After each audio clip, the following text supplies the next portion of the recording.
Hello world, it's me again, Tracy Perini, and thanks for joining me. We will be discussing short topics about God and us.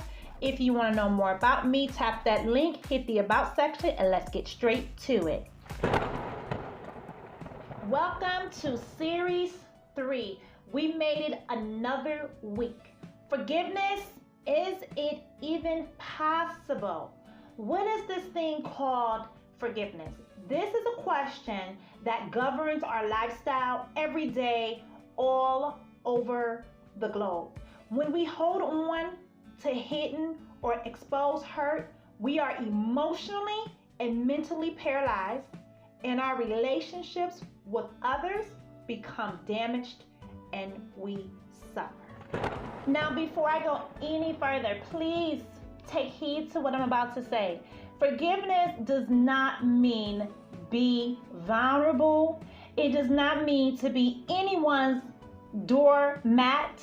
It does not mean to allow people to continuously transgress against you. Take heed to that. Take note.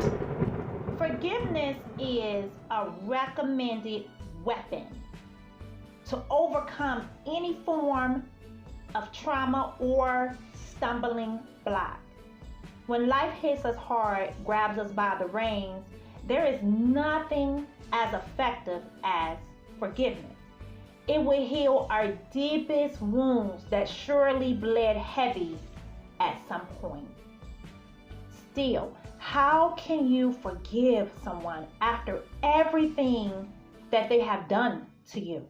What if that person is still in your life? What if the abuse of any sort is still taking place? It's simply not that easy.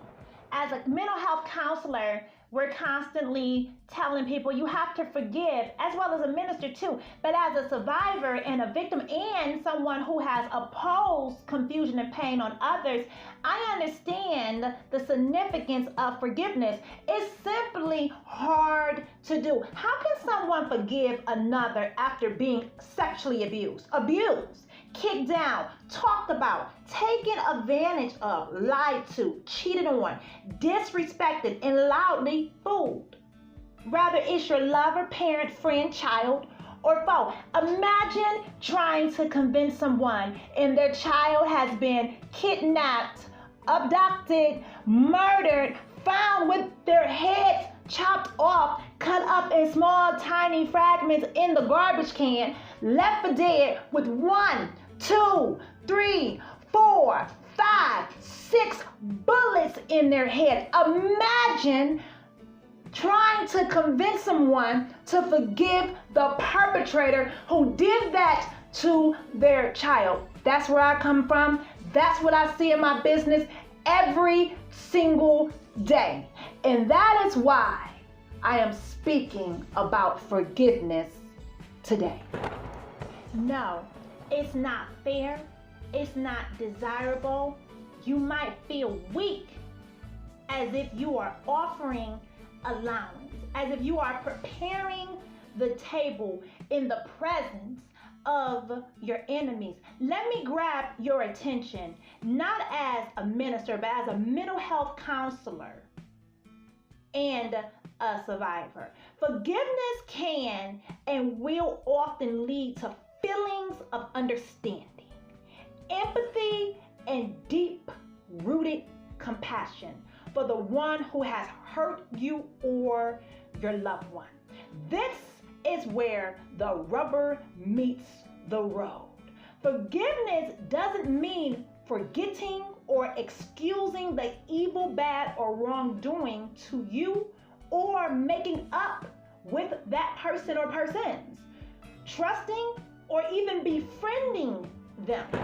On contrary, forgiveness brings inner joy, peace, and refuge that quiets the storm.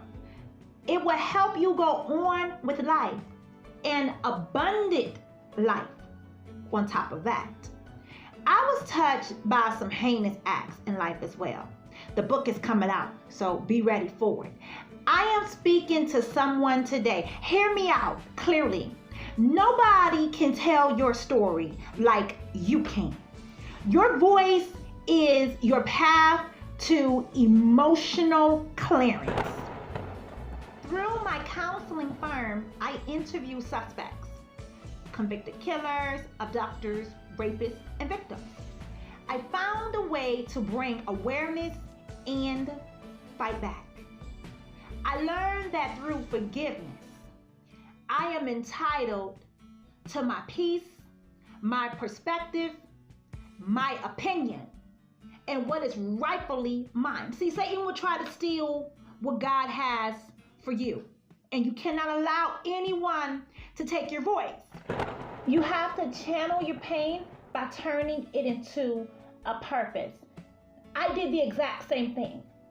I now am able to help many as an international counselor, instructor, and author. You will arrive to the same intersection when you are able to overcome troubled spirits and move in your calling. However, you can't do any of that until you learn to forgive.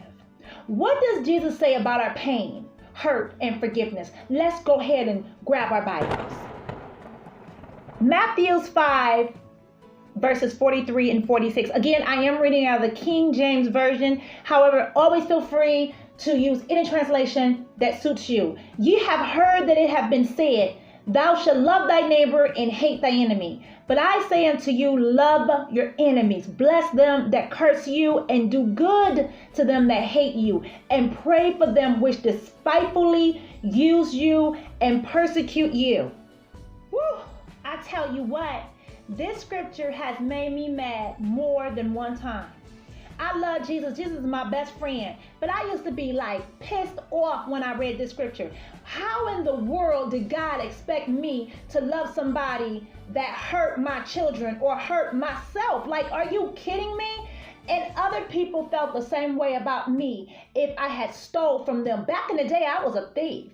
I was a teenager and I was a thief because I was not taught better. And I'm always wondering, how did those people forgive me? Like, I was off the chain. Jesus said, in order for me to be a child of the Most High God, I have to forgive. If that's not enough motivation for me to forgive, I don't know what is, because Jesus is my best friend, and I cannot picture living the rest of my life without him on earth and in heaven. Bad things happened to me at the age of 12. Bad things happened to me as a teenager and a young adult. And it was from strangers. And I think to myself, how in the world can I forgive them? But God began to work on me. And when I allowed God to work on me, then my story began to come to light and life, and it began to change. My clients, they often feel burdened down and ruined. They're trauma clients. They've experienced rape, kidnapping, all the above. And again, many of them, their children have been murdered. I write books about this. And I'm putting out crime stories and I'm putting things together. And then as I go through the stories, my heart just begins to cry over and over again. Because I wonder, how are they going to forgive? Then the Lord shows me how to teach them the same way I learned to forgive. 1, don't allow other people's pain that they project on you send you into cycles of emotional tantrums. It will literally shred you from all humanity. When people hurt you on any level, they tear your spirit and mind apart. Your confidence in self, desire, hope, and positivity. You begin to disassociate and create a bubble just to protect your mind. That's captivity, and you are being held hostage. Before you know it, you're bitter, angry, and resentful. Satan has crushed you, and he has won and beaten you and placed you into the realm of defeat. Once he places you into the realm of defeat, 3 things take place. You can't pray, you can't hear God's voice, and you don't want to hear God's voice. This didn't happen overnight. He was working on you the entire time. So in order to forgive others, you need to ask God for clarity and specifications over each circumstance that hinders you. I will see you all in Series 4 next week.